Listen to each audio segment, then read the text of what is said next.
الآن تجدهم مع رمضان يجمعون ما زاد من الإفطار ولا ما زاد من السحور، شوفوا أين يذهب. وهذا شيء مخيف، نسأل الله اللطف.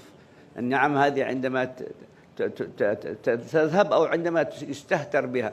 ولذلك كل واحد مننا ما استطاع إذا زاد معه طعام يعمل على أمرين: إما على تخزينه كما تسمونها الثلاجة لأجل حفظه، وإما أن يكون يوصله إلى أحد حتى يأكله أو يتصرف فيه.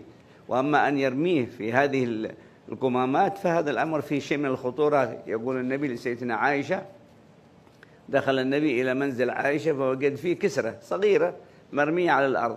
قال: فأخذها رسول الله ثم مسحها أي نظفها وأكلها.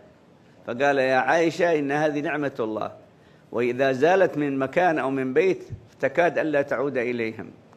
إذا كنت في نعمة أرعها بالشكر وارعها بأن تضعها في مكانها. إذا كنت في نعمة فارعها فإن المعاصي تزيل النعم. المعاصي مخالفة للحق، والمعاصي عدم وضع الشيء في مكانه. إذا لم تضع النعمة في موقعها والعياذ بالله قد يسلبها الله سبحانه وتعالى من العبد.